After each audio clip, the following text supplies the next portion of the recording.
ભાવ મરણો તારવા કરુણા કરી સરિતા વહાવી સુધાતણી પ્રભુ વીરતે સંજીવની શોષાતિ દેખી શરિતને કરુણાભિના હૃદય એ કરી મુનિકુંદ સંજીવની સમય પ્રાભત તણે ભાજન ભરી કુંદ કુંદ રચ્યું શાસ્ત્ર શાતિયા અમૃતે પુર્યા ગ્રંથાદિરાજ તારામાં ભાવો બ્રહ્માંડ ના ભર્યા અહો વાણી તારી પ્રશમ રસ ભાવે નિતરતી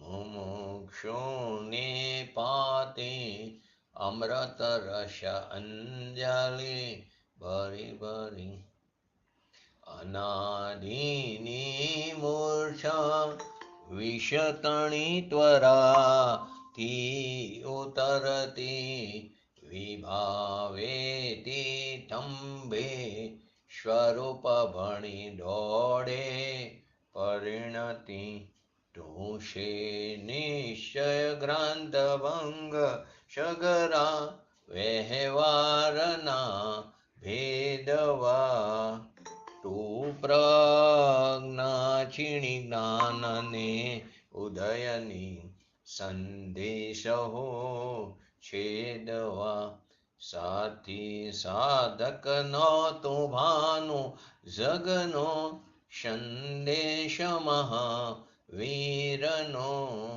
વિષમો ભવક્લાંતના હૃદયનો તું પંથમો તીતણો શૂણેતને રસ નિબંધ શિથિલ થાય જાણે તને હૃદય જ્ઞાની તણા જણાય તું રૂચતા જગતની રુચિ આરસે સૌ તું રીઝતા શકલ જ્ઞાયક દેવ રીજે બનાવું પત્ર કુંદનના રત્નોના અક્ષરો લખી તથાપી કુંદ સૂત્રોના અંકાએ મૂલ્ય ના કદી તથાપી કાનવાણીના અંકાએ મૂલ્ય ના કદી નમો રિંગટાણંગ નમો સિદ્ધાણંગ નમો હિરણમ નમો વજણમ નમો લોહેશ્વ સાવણમ ચતારી મંગલમ અરિહંતા મંગલમ સિદ્ધા મંગલમ શાહો મંગલમ કેરલી પંતો ધમો મંગલમ ચતારી લોગોટમાં અરિહંતા લોગોટમાં સિદ્ધા લોગોટમાં શાહો લોગોટમાં કેવલી પંતો ધમો લોગોટમાં ચતારી શરણ બોલજામી અરિહંતે શરણ બોલજામી સિદ્ધે શરણ બોલજામી સાહો શરણ બોલજામી કેવલી પંતો ધમો શરણ બોલજામી ઓમ નમો અરિહંતાણમ.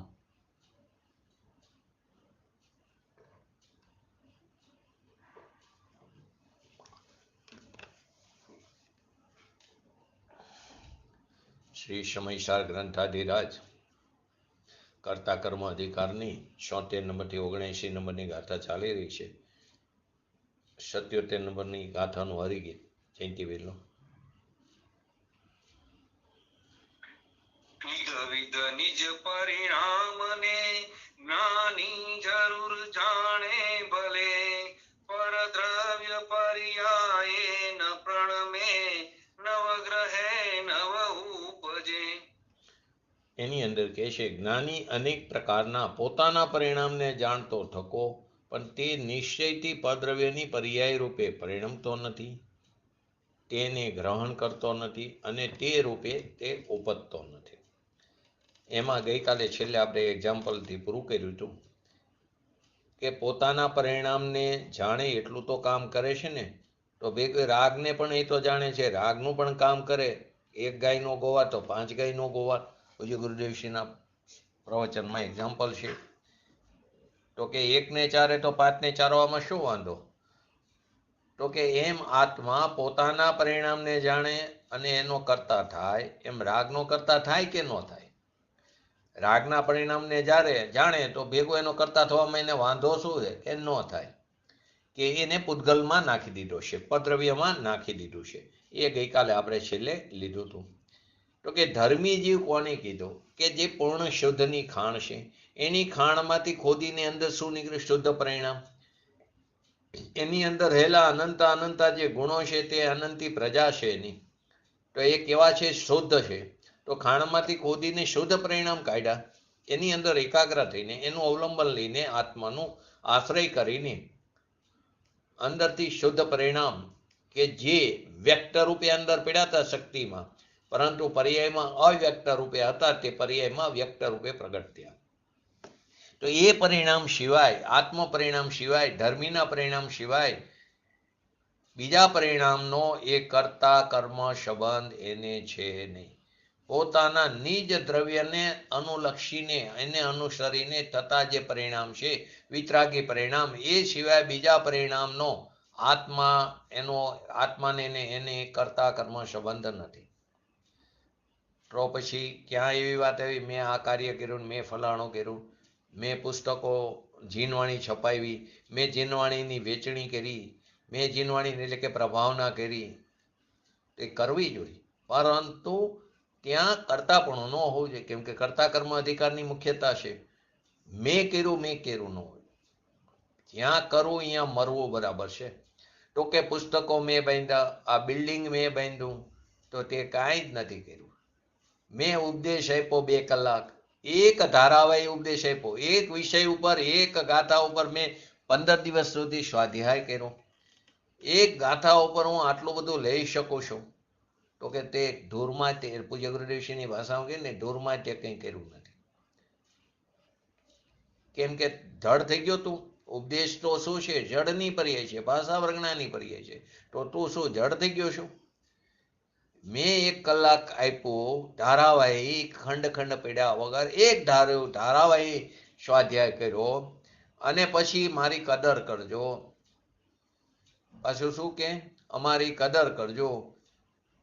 તો કે કદર અમારી ભાષા છે ને, એટલે અમને પીછાણજો, અમારી ભાષા શૈલી છે. અમે તમને આટલો ઉપકાર કરીશી તો એની કદર કરજો, પીછાણજો. કેમ માન લેવા માંગે છે ને, માટે શ્રીમદજીએ કીધું જો માન અહીં હોય ન રહે ને, માનને મૂકે તો અહીં સિદ્ધ દશા છે, પરંતુ માન મદમાં જીવ અટવાય છે. આપણે એક એક્ઝામ્પલ વારંવાર લીધું છે, ફરીવાર લઈ લઈ. એક માણસ છે, એ શિલ્પકારની 4 પ્રતિમાજી લેવા ગયો. એટલે કે પ્રતિમાજી લેવા ગયો, ત્યાં 4 પ્રતિમાજી હતી, એક સરખા ડાયામીટર વાળી 4 પ્રતિમાજી હતી શિલ્પકારની.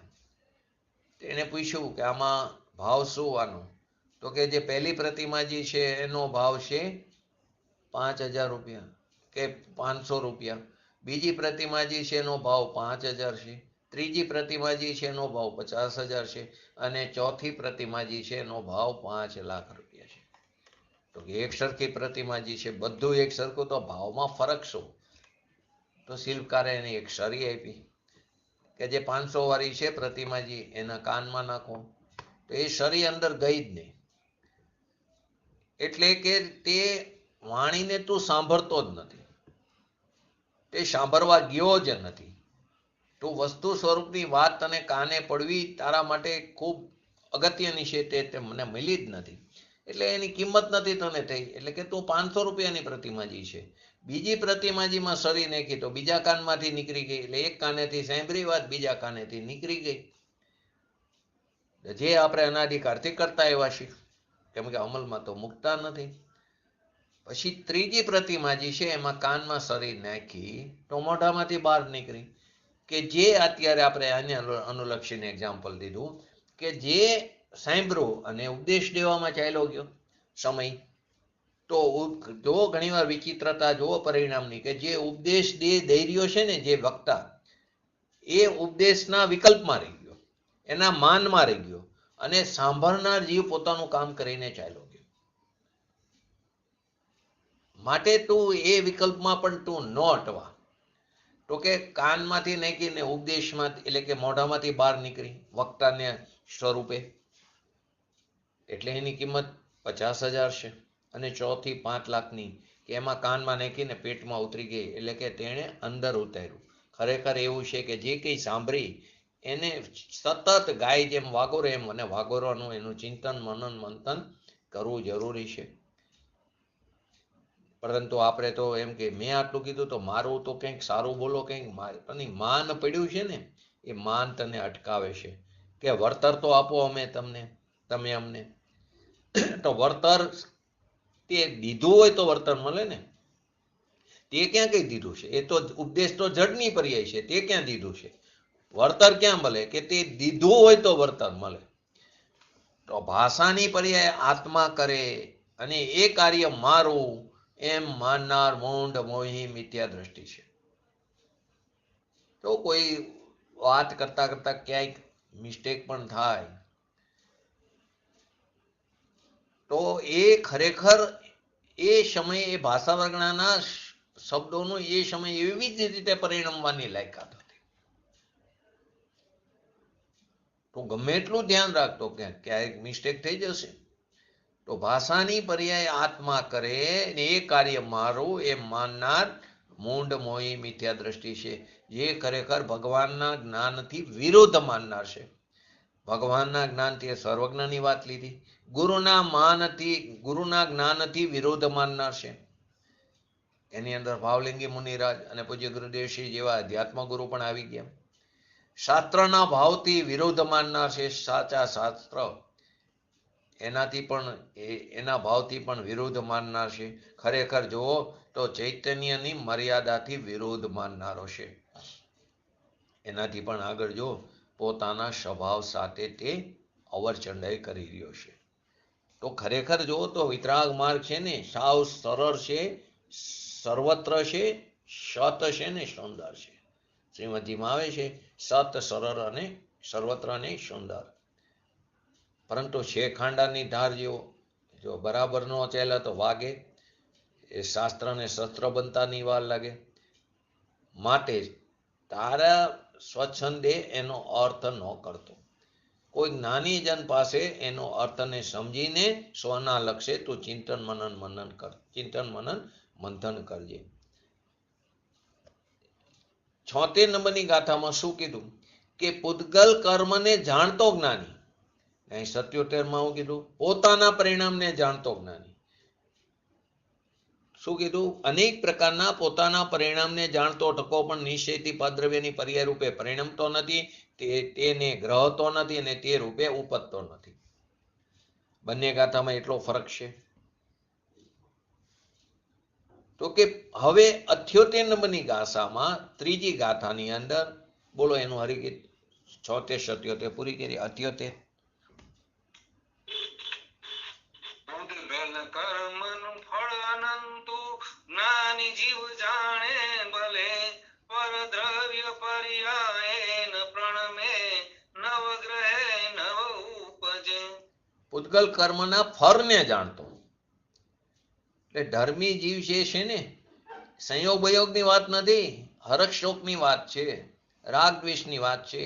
ધર્મી હર્ષ શોકના ભાવને જાણે તો ખરો ને, રતિ અરતિના ભાવને જાણે તો ખરો ને, સુખ દુઃખની કલ્પનાને જાણે તો ખરો ને. એવા ફળને જાણતો એવા જીવની વાત છે. સંયોગની વાત નથી, મૂળ તો અંદરની વાત બતાવી છે. બહારની વાત તો ક્યાંય દૂર રહી ગઈ. બહારમાં શું કે આ પુણ્યને લઈને પૈસા મળ્યા, આ પુણ્યને લઈને મકાન મિલકત મળી, આ પુણ્યને લઈને સારી સ્ત્રી મળી, આ પુણ્યને લઈને સારો પુત્ર મળ્યો. શું કહે સુપાત્ર મળ્યો.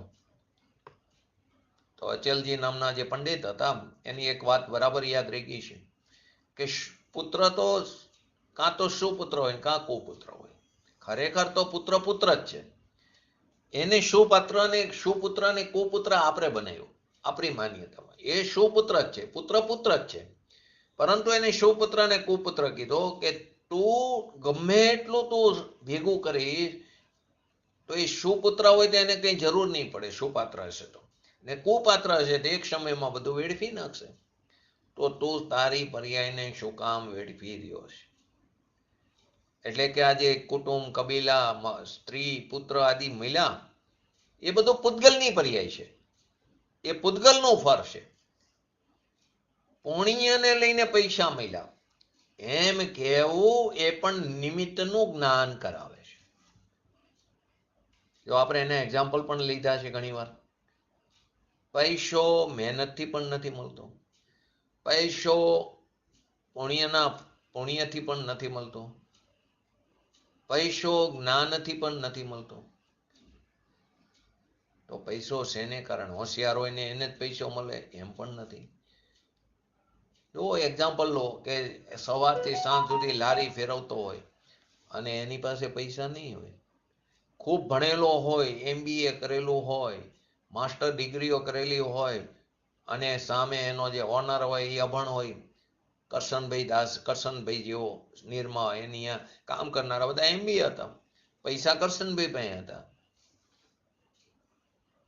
તો કે જ્ઞાન એટલે કે એ અભ્યાસ હતી એટલે કે એનાથી પણ પૈસો નહીં મળે, હોશિયારીથી પણ. પુણ્ય તો કર્મની વાત છે, આશ્રવ તત્વમાં ગયું છે. પૂતગલ કર્મના નિમિત્તે પણ, પૂતગલ કર્મને કારણે પણ નહીં મળે. તો શેને કારણે પૈસા આવે? પૈસો પૈસાને કારણે આવે. શેને કારણે આવે? પૈસો પૈસાને કારણે આવે. પૈસો એક પૂતગલ દ્રવ્ય છે. તો પૂતગલ દ્રવ્ય અને જીવ દ્રવ્ય બેની અંદર જ ક્રિયાવર્તી શક્તિ છે. જે સામાન્ય ગુણ છે ને, તો એની અંદર ક્રિયાવર્તી શક્તિ જીવમાં પણ આવે ને પૂતગલમાં પણ આવે. તો એ ક્રિયાવર્તી શક્તિને કારણે એનું ક્ષેત્રથી ક્ષેત્રાંતર એની યોગ્યતાથી થાય છે. જ્યારે આપણી પાસે આવે ત્યારે 12માં પુણ્ય કર્મ નિમિત્ત રૂપે છે. ખરેખર તો એ આવતો પણ નથી, એ સંબંધીની મમતા આવે છે. અને જ્યારે જાય છે ત્યારે એ એની પોતાની યોગ્યતાથી, એની પોતાની ક્રિયાવર્તી શક્તિને કારણે ક્ષેત્રથી ક્ષેત્રાંતર થાય છે. ત્યારે 12માં પાપ કર્મ નિમિત્ત રૂપે છે. માટે પુણ્યને લઈને પૈસા મળ્યા એ કહેવું એક નિમિત્તનું જ્ઞાન. એ સમયે પુણ્ય હોય, પુણ્યનું ફળ છે, એ સમયે એ પ્રકારનું નિમિત્ત છે, એનું જ્ઞાન કરાયું છે. સ્ત્રી, કુટુંબ, મકાન, મિલકત, ધંધો આદિ એ બધું પૂતગલની પરી, પૂતગલનું ફળ છે. એને જ્ઞાની જાણે, જ્ઞાની એને જાણે છે પણ એને ભોગવતો નથી. પરતેશ વૈભવની અંદર છે, એને ભોગવતો પણ નથી, એને પોતાનું માનતો પણ નથી. ચક્રવર્તી જે છે એને 96,000 રાણીઓ હોય છે, ત્રણ ભેદ પડે, 32,000 મલેશખંડની, આર્યખંડની અને વિદ્યાધરની. તો એ 96,000 રાણી હોય છે, પરંતુ એની હારે વિષય વાસના ભોગવતો હોવા છતાં પણ એને ભોગવતો નથી, એને પોતાનું માનતો નથી. ચક્રવર્તીના રાજ 6 ખંડનું રાજ હોય, ઇન્દ્ર હોય એને ઇન્દ્રાસન હોય, ઇન્દ્રાણીઓ હોય કરોડો, 32 લાખ વિમાનનો ધણી હોય, સૌધર્મ ઇન્દ્ર એક અવતારી છે. સચી ઇન્દ્રાણી એક અવતારી છે. અહીંયાથી મનુષ્ય થઈને તે મોક્ષ પામશે. પણ એ બધું જે વૈભવ મેળ્યો એ બધા પૂતગલના ફળ છે. એને ધર્મી જ્ઞાની પોતાને પોતે તેને જાણે કે આ પૂતગલના ફળ છે, છતાં તે મારું કાર્ય છે અને મેં કર્યું અને મેં પુણ્ય કર્યું તો માટે આ બધા ફળ મળ્યા છે, એમ ધર્મી માનતો નથી. એ સમયે સંયોગોની એવી જ લાયકાત હતી મળવાની. ધર્મી જ્ઞાની પોતાને પોતે એને જાણે કે આ પૂતગલના ફળ છે, છતાં તે મારું કાર્ય છે, મેં કર્યું, મેં પુણ્ય કર્યું અને મને બધા ફળ મળ્યા એને કારણે, એમ ધર્મીજી માનતો નથી. મેં પૂર્વે ખૂબ પુણ્ય કર્યા હતા માટે અમને મળ્યા. તો કે તું મૂઢ મોહી મિથ્યા દ્રષ્ટિ છું. પુણ્યના પરિણામનો કરતા પણ મૂઢ, પુણ્યના પરિણામનો કરતા માયનું એ પણ મૂઢ, અને વળી બંધન થયા અને એના બંધનના ફળ સ્વરૂપે તને જે સંયોગો આદિ મળ્યા એ વળી તારામાં ક્યાં આવ્યા? એ ઉદય આવ્યો, તારે રિટર્ન ગિફ્ટ આપતું જાય છે કંઈ ને કંઈ. તો એ સંયોગો આવ્યા, અનુકૂળ આવ્યા, પ્રતિકૂળ આવ્યા, ઠીકપણું માન્યું એમાં ઠીકપણું માન્યું, એમાં રાગ થયો, એમાં દ્વેષ થયો, હરખ આવ્યો, શોક આવ્યો. એ બધા ફળ પૂતગલના છે.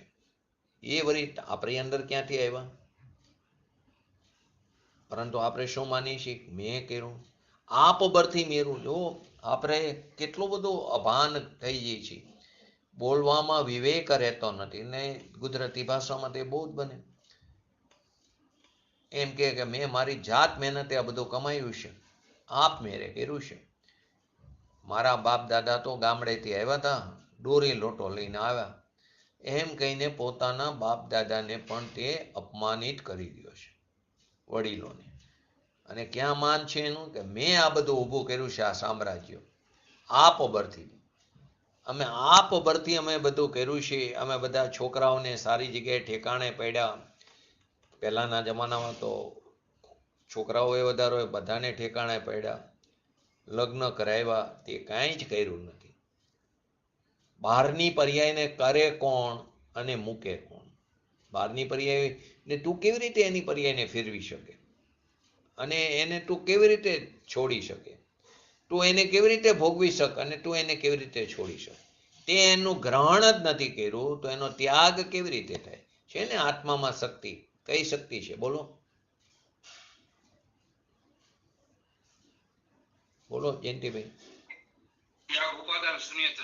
ત્યાગ ઉપાદાન શૂન્યત્વ શક્તિ છે.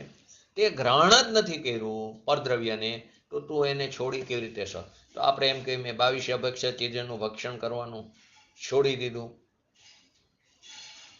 મેં રાત્રિ ભોજન છોડી દીધું. તે ગ્રહણ જ નથી કર્યું. બોલવામાં આવે, ભાષામાં આમ જ આવે. ભાષામાં એમ ન આવે કે મેં રાત્રિ ભોજનને ગ્રહણ કર્યું નથી એટલે મારે છોડવાનું. આ જે વિકલ્પ આવ્યો એ વિકલ્પનું કામ છે, એવું બોલાતું નથી. બોલવામાં આવે, પરંતુ અભિપ્રાયમાં અંદર પડ્યું હોવું જોઈએ કે મેં ગ્રહણ જ નથી કર્યું તો છોડવું કેવી રીતે? એ જે ગ્રહણ કરવાનો ને છોડવાનો જે વિકલ્પ આવ્યો, એ વિકલ્પનો કરતા પૂદગલ છે, હું નથી.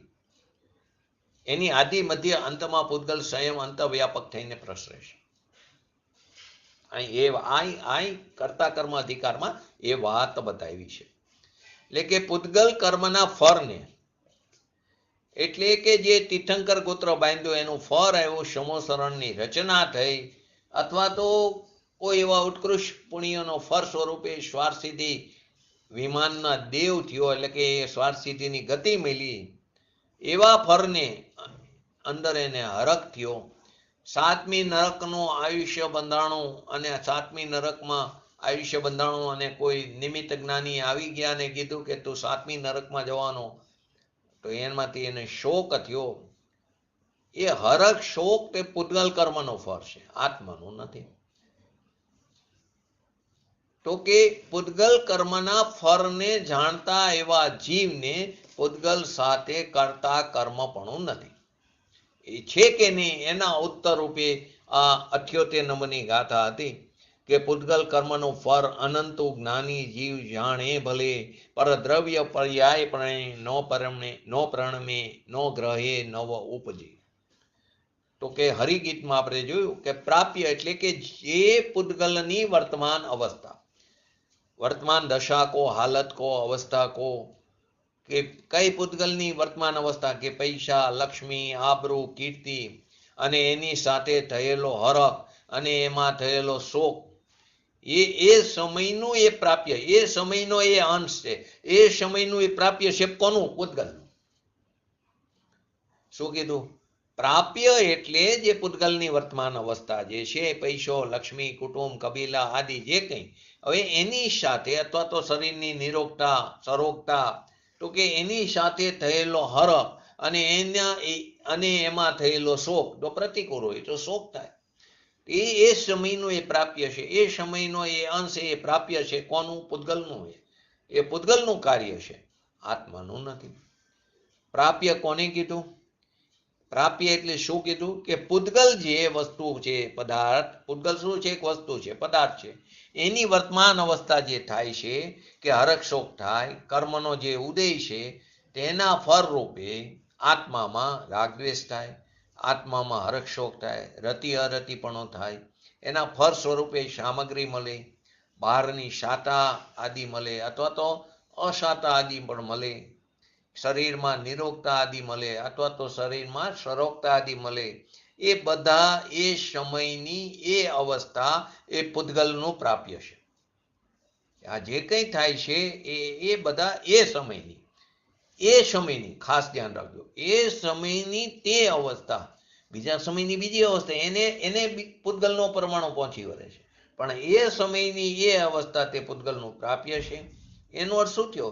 એટલે કે તે સમયનો જે અંશ જે છે એ પૂતગલનું પ્રાપ્ય, એટલે કે પૂતગલ તેને પ્રાપ્ત કરે. આત્મા તેને પ્રાપ્ત નથી કરતો, આત્મા તેને ગ્રહણ નથી કરતો. સ્ત્રી, કુટુંબ, કબીલા, છોકરા આદિની જે પર્યાય છે તે પૂતગલની કીધી, એ કઈ આત્માની નહીં. એમાં જે હરખ, શોક, વિકલ્પ આદિ ઉઠે છે ને, એ હરખના અંશને પૂતગલનું પ્રાપ્ય, એ હરખનો અંશ છે તે પૂતગલનો પ્રાપ્ય છે. એ વખતનો તે જ અંશ, એ સમયનો તે જ અંશ પૂતગલનો, એને પૂતગલ ગ્રહે છે, એને એ રૂપે પૂતગલ પરિણમે છે, ને તે રૂપે ઉપજે છે, આત્મા નહીં. અને એને પોતાનું માને તે આત્મા નહીં, અનાત્મા, એ બહિરાત્મા. એને પોતાનું માને તે આત્મા નહીં. આને જગ્યાએ આપણે શું કરી મને કર્મના ફળ મળ્યા, સુખ દુઃખના સંયોગ મને મળ્યા, પરંતુ એ આત્માના નહીં. એ કોના? પૂતગલની પર્યાય છે. એ પૂતગલનું પ્રાપ્ય વિકાર્ય અને નિવર્ત્ય છે. વિકાર્ય કેમ કીધું? પલટીને કાર્ય આવ્યું ને, એની પૂર્વની અવસ્થાનું વ્યય થઈને કાર્ય આવ્યું ને, વિકાર્ય એટલે પલટીને અવસ્થા થઈ. એ પણ એ જ સમયની ત્રણેય પ્રકાર બતાવ્યા છે, પ્રાપ્ય, વિકાર્ય અને નિવર્ત્ય. સમય તો એક જ છે, જે સમયે પ્રાપ્ય તે જ સમયે વિકાર્ય અને તે જ સમયે નિવર્ત્ય. પૂર્વની પર્યાય પલટી અને જે થયું કાર્ય એ વિકાર્ય કીધું, એટલે કે તે સમયનું પ્રાપ્ય થયું, અને એ સમયે નવી અવસ્થા ઉપજી, એટલે કે પલટીને નવી અવસ્થા ઉપજી, એ નિવર્ત્ય થયું. એટલે કે વિકાર્ય એટલે કે પલટીને કાર્ય આવ્યો, હરખ આવ્યો, શોક આવ્યો, દેહની અવસ્થા થઈ, નિરોગી થઈ, સરોગી થઈ, પૈસા આવ્યા, પૈસા ગયા, મકાન સુંદર મીંડું, મકાન પડી ગયું, એ બધી પૂર્વની અવસ્થા પલટીને એ પૂતગલનું વિકાર્ય છે. પૂતગલનું એ વ્યાપ્ય લક્ષણ, એ એનું કાર્ય છે. પૂતગલની એ વ્યાપ્ય અવસ્થા છે, આત્માની નહીં. આપણે શું માનીશી? મેં કર્યું, મેં કર્યું. હરખ, વિષાદ એ આત્માના નહીં. નિવર્ત્ય એટલે કે ઉપજ્યો. એવું વ્યાપ્ય નામ એટલે કે પર્યાય, અવસ્થા, હાલત, દશા આદિ એવું લક્ષણ વાળું શોક દુઃખ આદિ રૂપે પૂતગલ કર્મ ફળ સ્વરૂપ, પૂતગલ કર્મ ફળ સ્વરૂપ, એ બધું પૂતગલના કર્મનું ફળ છે, આત્માનું ફળ નથી. આત્મા તો કેવો છે? અતિન્દ્રિય આનંદ સ્વરૂપ છે. એના ફળમાં તો અતિન્દ્રિય આનંદ જ આવે, એના ફળમાં તો અતિન્દ્રિય આનંદ આવે. એના ફળમાં કઈ રાગ દ્વેષ આદિ વિકાર ન આવે, કેમ કે ત્રિકારી શોધ છે, ગુણો પણ ત્રિકારી શોધ છે. તો એના ફળમાં તો ખરેખર અતિન્દ્રિય આનંદ આવે, એ આત્માનું ફળ છે. અને આ જે હરખ શોક થાય, શરીર આદિની સરોગતા નિરોગતા અવસ્થા થાય, પૈસા આદિ સંયોગો આદિ જે મળે, એ બધું પૂતગલનું ફળ છે. એ કર્તાનું કાર્ય છે. કર્તા કોણ? તો કે પૂતગલ. હરખ શોક એ પૂતગલના કર્તાનું કાર્ય છે, એ પૂતગલનું કર્મ, કર્મ એટલે કાર્ય. આત્મા કરતા અને તે એનું કાર્ય, આત્મા કરતા અને આ એનું કાર્ય એમ નથી. બેયના સ્વચતુષ્ય ભિન્ન ભિન્ન છે. એક પર્યાયના બે ભાગ આગળ આપણે આવી ગયું ને, હજી ફરી આવશે, શુદ્ધતા અને અશુદ્ધતા. તો આત્મા કરતા અને એનું કાર્ય નથી. તો એમ કે બહુ જોર કર્મનું, તો ક્યાં કર્મનું જોર છે? જેને હરખ શોક આદિ પરિણામ થયા, ધર્મીની વાત ચાલી રહી છે. તો કે જેને હરખ શોક એને પણ થાય, સંસાર દશામાં છે ને હજી, એને પણ હરખ આવે, એનો છોકરો સારી જગ્યાએ સર્વિસ મળે તો એને આનંદ પણ આવે, હરખ પણ આવે, પરંતુ તે તેની અંદર એકત્વ કરતો નથી. કદાચ જોડાય ને તો જેટલા અંશે જોડાય એટલા અંશે એને પણ બંધ પડે છે, એટલા અંશે એને પણ એટલો આત્માનો ઘાત થાય, પરંતુ એ લાંબુ નથી ખેંચાતું. આપણે શું કરી? અંદર જોડાઈ જઈશું. તો જેને હરખ શોક આદિ પરિણામ થયા છતાં જેનું અંતર્મુખ પરિણમન છે, એટલે કે ધર્મી, એ પોતાના શોધ પરિણામનો કરતા થાય છે, પોતાના વિતરાગી પરિણામનો કરતા થાય છે, પોતાની મોક્ષ દશાનો કરતા થાય છે, પોતાની ધર્મની દશાનો કરતા થાય છે, પોતાની સાધક દશાનો કરતા થાય છે. પણ બાહ્યના પરિણામમાં બાહ્યના જે પરિણામ છે પૂર્વ ફળનો તે કરતા હરતા થતો નથી. બાહ્ય સ્થિત પરિણામનો તે કરતા થતો નથી. તો ત્યાં આત્માનું જોર આવ્યું. કોણ નથી થતો? કે જેને આત્મા ઉપર દ્રષ્ટિ છે, આત્માનું જોર છે, જેને આત્માનો આશ્રય છે, જેને આત્માનો સ્વીકાર છે, તે તેનો કરતા થતો નથી. કેમ કે અહીં કર્તા કર્મ અધિકાર ગાથા ચાલી રહી છે.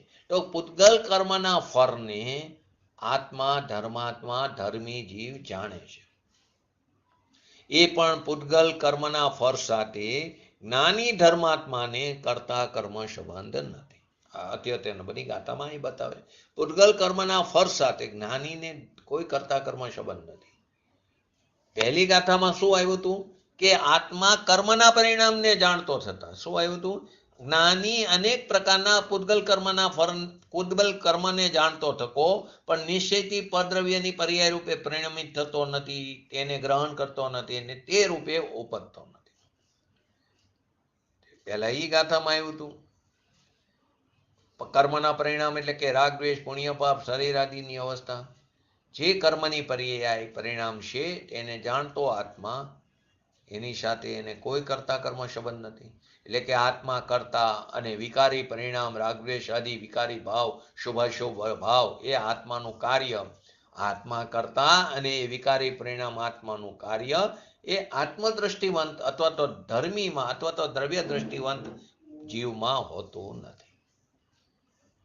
77 નંબરમાં શું આવ્યું? કે જ્ઞાની અનેક પ્રકારના પોતાના પરિણામને જાણતો થકો, પણ તે પદ્રવ્યની પર્યાય રૂપે પરિણમતો નથી, તે રૂપે તેને ગ્રહણ કરતો નથી અને તે રૂપે તે ઉપજતો નથી. તો કે પહેલા કર્મને જાણે એમ કીધું ને અહીંયા આત્માના પોતાના જે શુદ્ધ પરિણામ છે, ધર્મરૂપી પરિણામ, રાગ અને પુણ્ય પાપ શુભાશુભ ભાવથી ભિન્ન પોતાના જે શુદ્ધ પરિણામ, સમ્યક શ્રદ્ધા, સંસંવેદન જ્ઞાન, ચારિત્ર, સ્વરૂપાચરણ, ચારિત્ર આદિ, આનંદ આદિ, શાંતિ આદિ એ વિતરાગી પરિણામને આત્મા જાણતો હોવા છતાં તેને પદ્રવ્યની પર્યાય સાથે, પદ્રવ્ય સાથે કરતા કર્મ સંબંધ નથી. અને અહીં 78માં એવું પૂતગલ કર્મના ફળને ધર્મી જીવ, ધર્મ કરનાર કે કોણ કે ધર્મ કરનાર એને કહે કે જે પોતાના શુદ્ધ સ્વભાવના ભાનમાં, ધર્મના ભાનમાં પૂતગલ કર્મના જે ફળ છે, રાગ, દ્વેષ, હરખ, શોક આદિ સંયોગો આદિ, દેહની અનુકૂળતા, પ્રતિકૂળતા આદિ એને જાણતો હોવા છતાં પરનું કાર્ય મારો ને હું તેનો કરતા એમ હોતું નથી. કોને? ધર્મીને, દ્રષ્ટિવંતને. તો પ્રાપ્ય, વિકાર્ય અને નિવર્ત્ય એવું વ્યાપ્ય લક્ષણ વાળું સુખ દુઃખ આદિ રૂપે પૂતગલ કર્મ ફળ સ્વરૂપ જે કાર્ય છે, કોનું? કર્તાનું કાર્ય. કોણ એ કરતા? તો કે પૂતગલ. તો કે જે સમયે સુખ દુઃખના સંયોગો મળે, સુખ દુઃખની કલ્પના હોય, સુખ દુઃખની કલ્પના છે એટલે પણ સુખ દુઃખના અનુકૂળ કે પ્રતિકૂળ સંયોગ હોય કે સુખ દુઃખની કલ્પના હોય, બે હોય ને, સંયોગો પણ મળે છે અને અંદર કલ્પના પણ હોય છે. વિકલ્પ છે ને એ કલ્પના, અને બહાર સંયોગો મળે અનુકૂળ પ્રતિકૂળ. એમાં આપણે ઠીકપણું કરી, અઠીકપણું કરી. જો ઠીક હોય તો એમાં રાગ કરી, અઠીક હોય તો દ્વેષ કરીશ, અણગમો કરીશ. તો કે સુખ દુઃખના અનુકૂળ હોય કે પ્રતિકૂળ સંયોગ હોય અથવા તો કલ્પના સુખ દુઃખની હોય, તે જે સમયે એ અંશ છે એ જ પૂતગલ કર્મનું ફળ એ જે છે તે સમયે એ જે પ્રાપ્ય રૂપ, કોણ? પૂતગલ એ પ્રાપ્ય રૂપ એ કરે છે, પૂતગલ એને પ્રાપ્ત કરે છે. એ જ પૂતગલ કર્મનું ફળ પ્રાપ્ય રૂપ એ જ છે, એ જ સમયનો એ જ અંશ એ પ્રાપ્ય છે. તો કે પોતાનો જે શુદ્ધ સ્વભાવ છે એવું અંતરમાં દ્રષ્ટિ, એનું જ્ઞાન થયું, જેને આપણે ધર્મી કહીએ, જેને આપણે જ્ઞાની કહીશું, એ જ્ઞાની પોતાના શુદ્ધ પરિણામમાં પરિણમે છે. એ જ સમયે જે સમયે જ્ઞાની પોતાના શુદ્ધ પરિણામમાં પરિણમે છે, એ પર્યાયના બે ભાગ. એ સમયે જે પૂતગલ કર્મનું ફળ, હરખ શોકના પરિણામ થાય છે, તો પણ ખરેખર તો એ અંશ પ્રાપ્ય છે, એ અંશી કર્મ એને પ્રાપ્ત કરે છે. જેટલા અંશે શુદ્ધતા છે તે એને આત્મા પ્રાપ્ત કરે છે, અને જેટલા અંશે અશુદ્ધતા છે તેને પૂતગલ પ્રાપ્ત કરે છે. એટલે કે ખરેખર એ અંશ પ્રાપ્ય છે કયો? કે હર્ષ શોક આદિનો એ અંશી કર્મ એને પ્રાપ્ત કરે. તો કે સુખ દુઃખની કલ્પના એ ખરેખર કર્મનું પ્રાપ્ય છે. પૂતગલ કાર્ય એટલે કે પ્રાપ્ય નામ એ જ સમયના પૂતગલ એ જ સમયના અંશમાં પૂતગલ જ તેને પહોંચી વળે છે, એટલે કે પ્રાપ્ત કરે. પૂતગલ જ તેને ગ્રહણ કરે છે. આત્મા તેમાં પહોંચી વળતો નથી ને આત્મા તેને ગ્રહણ કરતો નથી. અને એ જ વિકાર્ય એટલે કે પૂતગલ એ જ પૂર્વ પર્યાય પલટીને નવી પર્યાય ઉત્પન્ન થઈ. પૂતગલની એ પૂર્વ પર્યાય પલટીને એ જ સ્વરૂપે વિકાર રૂપે પરિણમે છે. અને નિવર્ત્ય એટલે એ પૂતગલ પોતાની પર્યાયમાં સુખ દુઃખની કલ્પના રૂપે કે સુખ દુઃખના સંયોગ રૂપે નિરોગ અથવા સરોગ શરીરની અવસ્થા રૂપે એ સમયે એમાં પૂતગલ ઉપજે છે. એ સમયે એને આદિ મધ્ય અંતમાં પૂતગલ ઉપજે છે. આત્માને નિરોગતામાં પૂતગલ પહોંચે છે એમ અહીંયા કહે છે. નિરોગતા શરીરની હોય એમાં પૂતગલ પહોંચે છે. સરોગતા શરીરની હોય એમાં પૂતગલ પહોંચે છે. ડોક્ટરની દવાની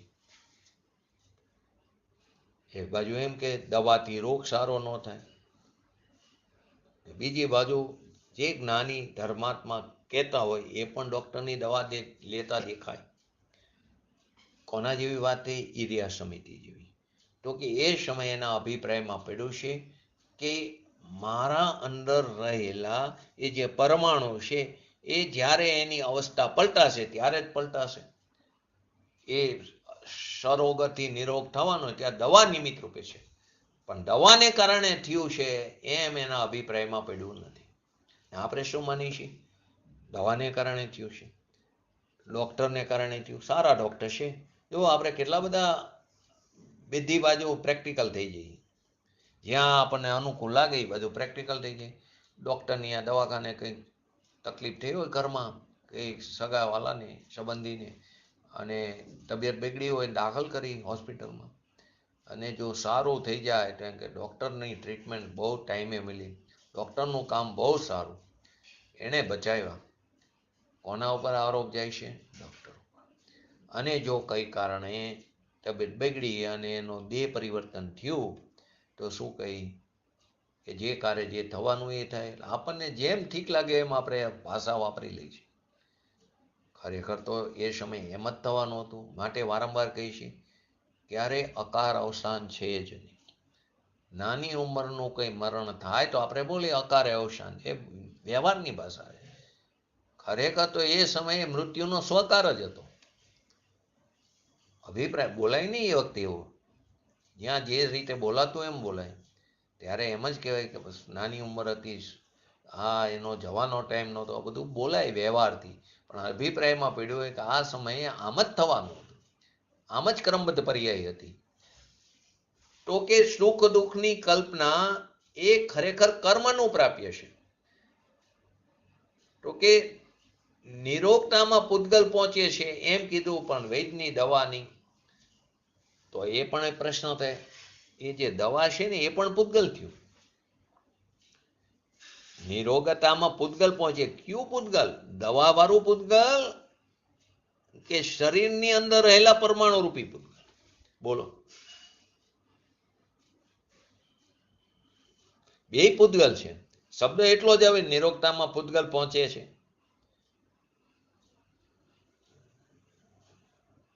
સ્વતંત્ર છે નહીં, શરીરનું અહીં શરીરમાં જે નિરોગતા થઈ એ શરીરની નિરોગતા એ પ્રાપ્ય થયું. પણ એ ક્યાં પૂતગલનું પ્રાપ્ય? આત્માનું નહીં, એ તો આપણે સમજ્યા. અહીં તો બે પૂતગલ થયા. શરીર એક પૂતગલ, અનંત પૂતગલ પરમાણુનો સ્કંધ છે, બરાબર, પણ એને આપણે પૂતગલ કહી છીએ. ખરેખર તો અનંત પરમાણુ છે અંદર. તો એ શરીર જે છે એ શરીર એને પ્રાપ્ત કરે છે કે દવા વાળું પૂતગલ એને પ્રાપ્ત કરે છે? એમ મારો પ્રશ્ન. શરીરની નિરોગતાની પર્યાયની વાત ચાલે છે. બોલો, સાવ સરળ છે. દરેક દ્રવ્ય સ્વતંત્ર છે, બરાબર, એ તો પહેલો સિદ્ધાંત છે. તો જે શરીર જે છે જેને આપણે છે તો અનંત પરમાણુ અંદર, પરંતુ એને આપણે એક પૂતગલ કીધું તો એ પણ સ્વતંત્ર ને દવા પણ સ્વતંત્ર છે. એ પણ એક પૂતગલ છે. તો શરીરની અંદર રહેલા રોગના પરમાણુ પલટીને નિરોગી થયા, તો રોગની પર્યાયના પરમાણુ પલટાણા અને નિરોગી થયા, એટલે કે એક પર્યાય પલટાણી, તો એ નિરોગતા એ સમયનો જે અંશ છે તેને કોણ પહોંચે? તો કે શરીરનો પરમાણુ, એ પૂતગલ પહોંચે. એ એનું વિકાર્ય થયું અને તે રૂપે પરિણમે તે રૂપે તે ઉપજે. દવા નહીં, દવા વાળું પૂતગલ એ બીજું પૂતગલ દ્રવ્ય થઈ ગયું. ખ્યાલ આવ્યો કે ન આવ્યો?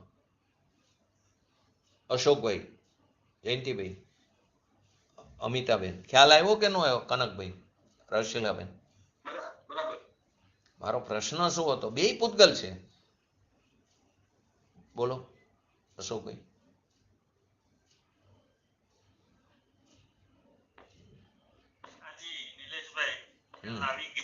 ખ્યાલ આવી ગયો ને? મારો પ્રશ્ન શું હતો કે પૂતગલ જે નિરોગતાની જે પર્યાય થઈ એને કોણ પહોંચે છે? એને કોણ પહોંચે? કે એને પૂતગલ રૂપી પરમાણુ પહોંચે, નહીં કે દવા વાળું પૂતગલ. દવા વાળું પૂતગલ નથી પહોંચતું. પૂતગલ એની પર્યાયને પ્રાપ્ત કરે. દવાની ગોળી જે છે એની જે સમયની પર્યાય છે એને પરમાણુ પ્રાપ્ત કરે. દવાની ગોળીનું પણ અંદર પલટાણું નહીં, ગોળી અંદર ગઈ, એ ગોળીમાંથી છૂટું પડ્યું, એ બધું જે એની જે એ સમયની જે પર્યાય થઈ એને એ પરમાણુ પ્રાપ્ત કરે છે. અને પલટીને એનું જે વિકાર રૂપે એટલે કે વિકાર્ય રૂપે પરિણમ્યું અને એ રૂપે ઉપજ્યું, એનો ખંડ એમાં ઉપજે છે. કોનો? ગોળીનો. અને આ શરીરની નિરોગતા વાળો ખંડ બીજો છે. બે અલગ વસ્તુ છે. પરંતુ અનુકૂળ વસ્તુને આપણે નિમિત્ત કહીશું. કાર્ય થયું, નિરોગતા થઈ, તો શું હતું કે દવા નિમિત્ત રૂપે. ને આપણે તો નિમિત્ત નથી બાંધતા. દવાને કારણે થયું માની મોટી ભૂલ તો અહીંયા છે. દવાથી નથી થતું. એ વખતે દવાની હાજરીની હોય છે નિમિત્ત રૂપે, અનુકૂળ વસ્તુ છે. ડોક્ટર પણ એટલે કે ધર્મીજી પણ દવા લેતા દેખાય આપણને. એટલે કે આરોપ ખોટો લગાવવામાં આવે છે. વ્યવહાર છે ને, વ્યવહાર એટલે અસત્યાટ વસ્તુ ખરેખર તો. આરોપ આવે એ વખતે આરોપ આવે, નિમિત્તનું જ્ઞાન કરાવવા માટે આરોપ આવે. પરંતુ અભિપ્રાયમાં હોવું તો આ સમયે આ પરમાણુ પલટીને થયા, એ એની યોગ્યતાથી થયા, નહીં કે દવાને કારણે. આવું અભિપ્રાયમાં હોવું જોઈએ. બસ એનું નામ તો ભેદ જ્ઞાન છે. આ બસ સતત આ જ પ્રયોગ કરવાનો છે.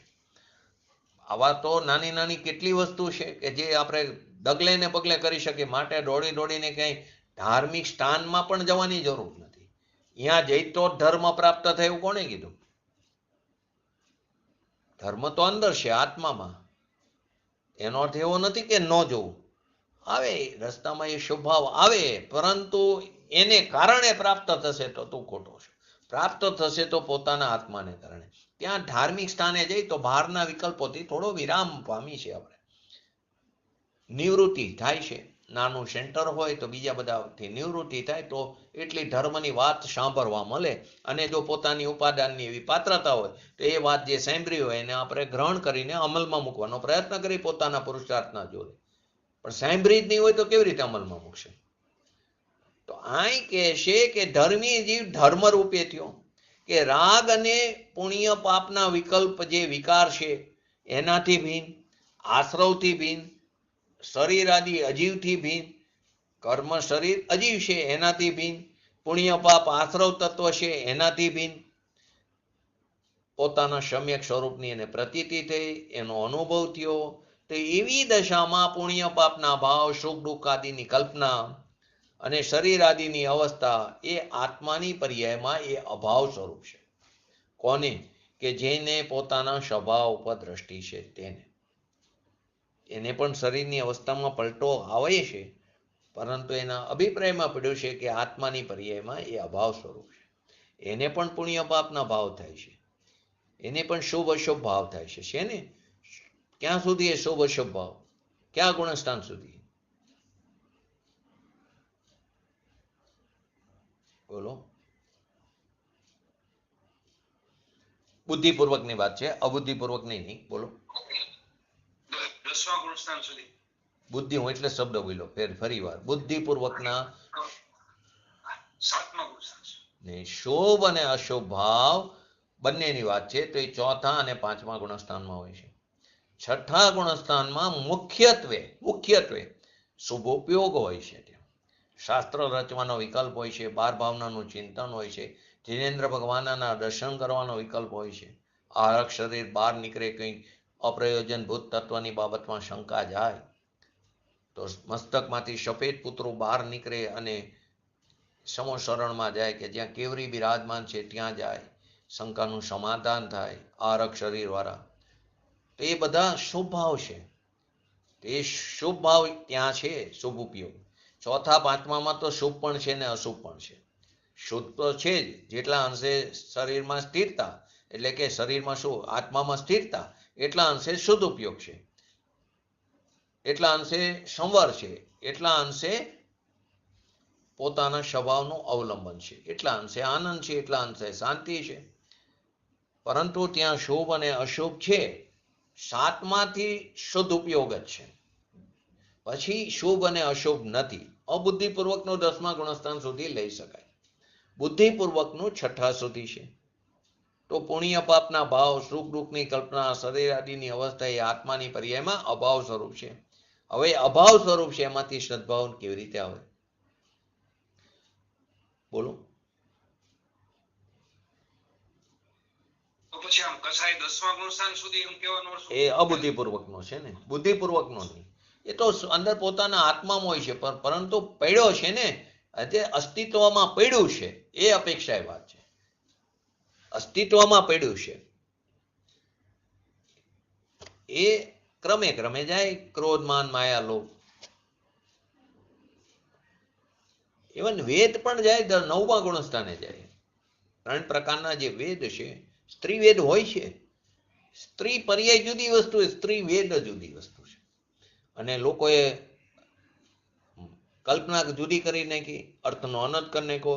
મલ્લીનાથ ભગવાન સ્ત્રી પર્યાયમાં મોક્ષ પામ્યા, એમ થાય જ નહીં. શોક 3 કાળમાં શક્ય નથી, જેની આપણે ઘણીવાર ચર્ચા થઈ ગઈ, તર્કથી ચર્ચા થઈ ગઈ, આગમ પ્રમાણથી પણ ચર્ચા કરી છે. આ પર્યાયમાં તો એ સ્ત્રી નહોતા, પણ પૂર્વની પર્યાયમાં પણ નહોતા, ને એની આગલી પર્યાયમાં પણ સ્ત્રી પર્યાય નહોતી. અને આવું માનનારા ખરેખર તીર્થંકરનો અવર્ણવાદ છે, તત્વથી વિરુદ્ધ વાત છે. કઈ રીતે? આપણે ફરી એકવાર રાત લઈ ચર્ચા કરીએ તો કે અહીં અત્યારે મલ્લીનાથ ભગવાન ભરત ક્ષેત્રના તીર્થંકર છે. તો ભરત ક્ષેત્રને ઐરાવત ક્ષેત્ર, ઐરાવતમાં આમ જ હોય એટલે વારંવાર નહીં લો ઐરાવત. તો ભરત ક્ષેત્રમાં જેટલા પણ તીર્થંકરો છે એમના 5 કલ્યાણક ઉજવાય છે. કેટલા? 5. ગર્ભ કલ્યાણક, જન્મ કલ્યાણક, તપ કલ્યાણક, જ્ઞાન કલ્યાણક ને મોક્ષ કલ્યાણક. ગર્ભ કલ્યાણક એનું ઉજવાય કે જે સમ્યક દર્શન સાથે ગર્ભમાં જન્મ લીધો હોય એને, એનું ગર્ભ કલ્યાણક ઉજવાય. અને સમ્યક દર્શન જ્યારે જીવ થાય છે ને, ત્યારે એને 41 પ્રકારની કર્મ પ્રકૃતિનો છેદ થઈ જાય. એમાં સ્ત્રી પર્યાયનો છેદ ત્યાં થઈ જાય છે. એટલે એ તો ગર્ભમાં જ સમ્યક દર્શન સાથે આવ્યા, માટે સ્ત્રી પર્યાય તો નહોતી, એ તો અહીંયા નક્કી થઈ ગયું. હવે એ આવ્યા ક્યાંથી? તો કે અપરાજિત વિમાનના દેવ. તો કે અપરાજિત વિમાનના દેવ, કે ત્યાં પણ સ્ત્રી પર્યાય નથી. પહેલા બીજા સ્વર્ગ સુધી છે ઇન્દ્રાણી આદિ, ત્યાં પણ નથી. તો કે ત્યાં પણ પુરુષ પર્યાય. હવે અપરાજિત વિમાનના દેવ કોણ થાય? તો કે એનાની પૂર્વની પર્યાય ભાવલિંગી મુનિરાજ હોય એ જ થાય. તો કે ત્યાં પણ શું થયું? પુરુષ પર્યાય છે, સ્ત્રી પર્યાય નથી. તો આ પ્રમાણે આ જે માન્યતા મનાવે છે કે માને છે, બધા મિથ્યા દ્રષ્ટિ જીવ છે. કોઈ આપણે સંપ્રદાયની વાત નથી, કોઈ મત મતાંતરની વાત નથી, પણ જે સત્ય હકીકત છે આ છે, તર્કથી સિદ્ધ થઈ જાય. તો ધર્મીની પર્યાયમાં સદભાવ તો કોનો છે? પોતાના પરિણામનો. ધર્મી જીવની પર્યાયમાં સદભાવ, શતભાવ, મોજૂદગી તો પોતાના શુદ્ધ આત્માની અનુભવની પર્યાય છે. શ્રદ્ધાની પર્યાય, શાંતિની પર્યાય, આનંદની પર્યાય, સ્થિરતાની પર્યાય, પ્રભુતાની, વિભુતાની આદિની પર્યાય, એ ધર્મીની પોતાની પર્યાયની મોજૂદગી, એનો સદભાવ પોતાના શુદ્ધ પરિણામનો છે. સમ્યક દ્રષ્ટિના પરિણામમાં એના પોતાના પરિણામમાં મોજૂદગી કહો, હયાતી કહો, અસ્તિત્વ કહો, વિદ્યમાનતા કહો, પોતાના શુદ્ધ સ્વરૂપની પ્રતીતિ અને અનુભૂતિઓ છે. રાગથી પૃથક અજીવથી, રાગથી પૃથક, અજીવથી પૃથક, જીવના ભાવથી પૃથક, શુભાશુભ ભાવથી, રાગથી પૃથક, અજીવથી પૃથક અને જીવના ભાવથી, એટલે કે શુભાશુભ ભાવ અને જીવના ભાવથી અપૃથક. તો જીવના ભાવમાં અપૃથક કોને લીધો? તો કે પોતાના પરિણામોને. એવો જીવ ભગવાન આત્મા પોતાનો શુદ્ધ સ્વભાવ પોતાના પ્રભુને પોતાની પર્યાયથી પ્રાપ્ત કરી લીધો છે. તો અંદર શક્તિ અપેક્ષા તો હતું. બોલો, એટલે આમ કોઈ ભાવવેદની અપેક્ષા કે એવી વાત નહીં હોય ને કઈ ક્યાં? મલિનાથમાં? ના ના, એ વેદ ને એ તો સ્ત્રી પર્યાય જ કે છે. જો સ્ત્રી વેદ વાળો, એની વાત સગત વેદી અને અપગત વેદી, જે આપણે ગુણસ્થાનમાં ચર્ચામાં લીધો, 9મું ગુણસ્થાન ખોલશો એટલે એમાં આવશે.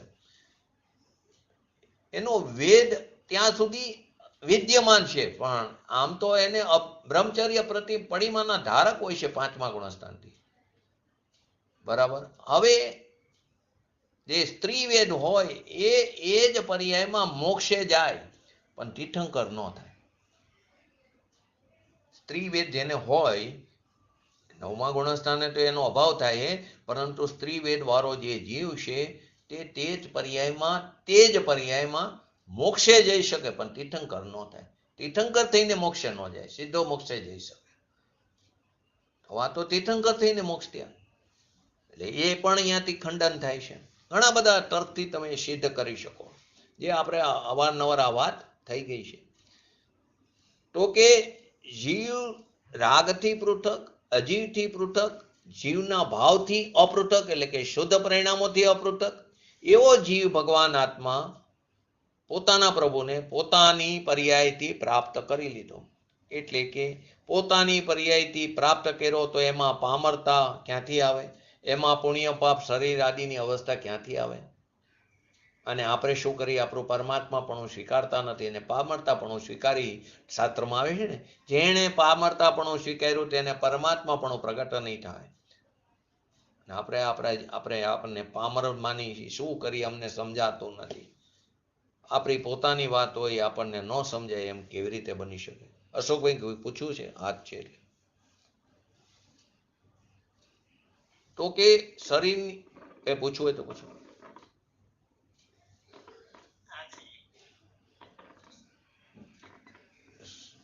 તો ભગવાન આત્મા પોતાને જ વર્તમાન પર્યાયમાં હું પ્રભુતા છું, હું પ્રભુ સ્વરૂપે છું, એવી અંતરદ્રષ્ટિ થઈ. તો કે હું પામર નથી, હું રોગી નથી, મારામાં રાગ નથી, મારામાં પુણ્ય નથી, મારામાં પાપ નથી, મારામાં શરીર નથી, એનાથી હું પૃથક છું.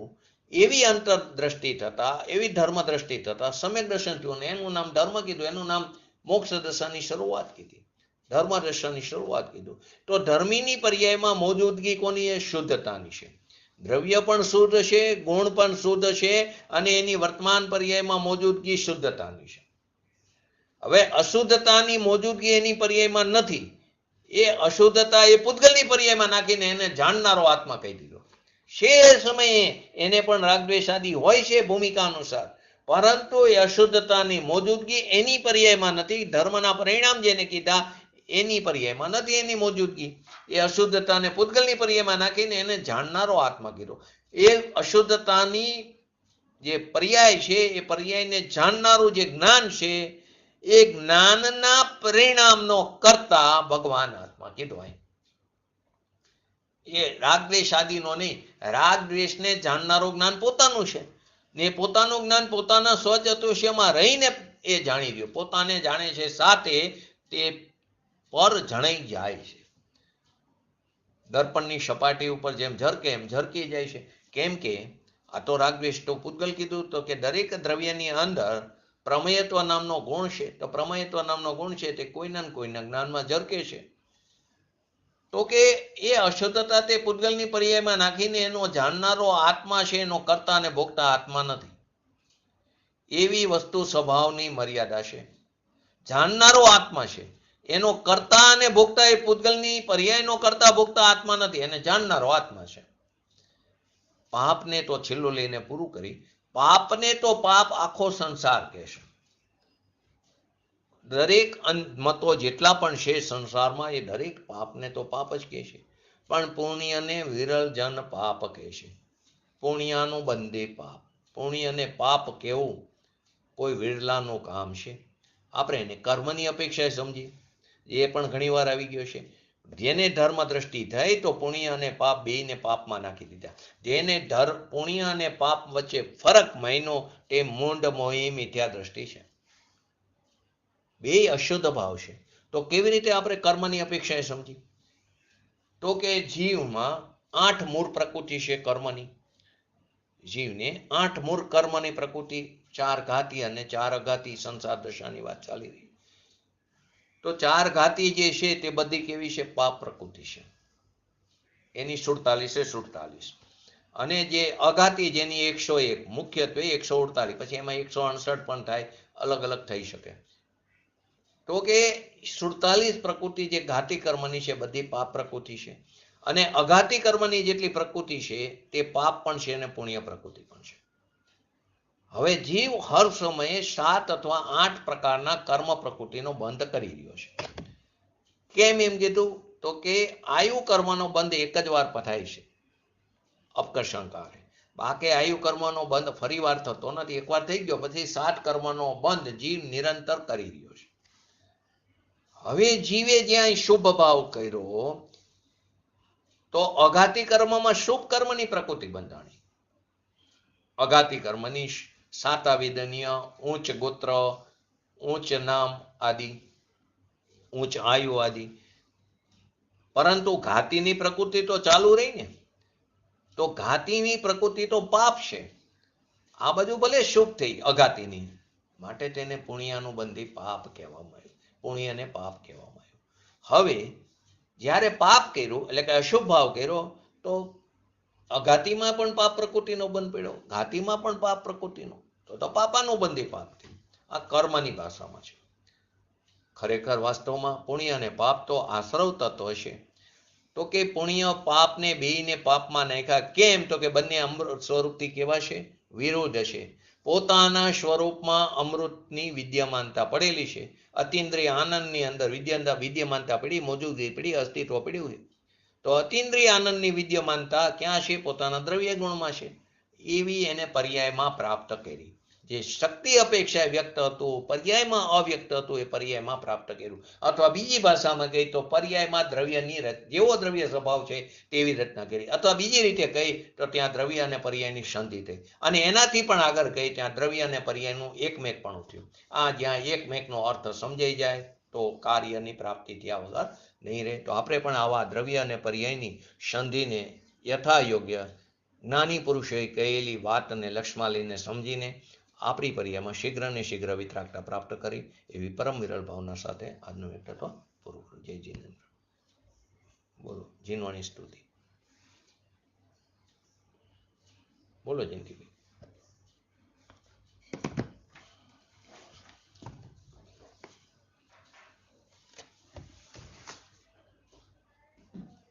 જયંતિભાઈ હા બોલો બોલો. અમિત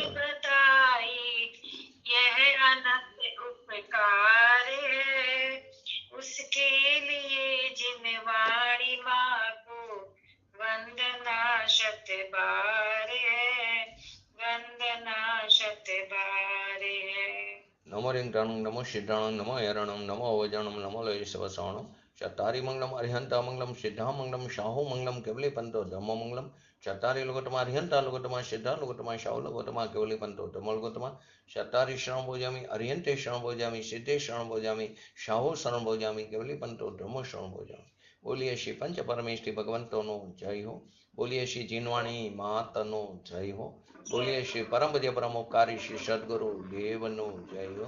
બોલીએ શ્રી પ્રસમમૂર્તિ ભગવતી માતનો જય હો. બોલીએ શ્રી સનાતન જૈન દિગંબર ધર્મનો જય હો.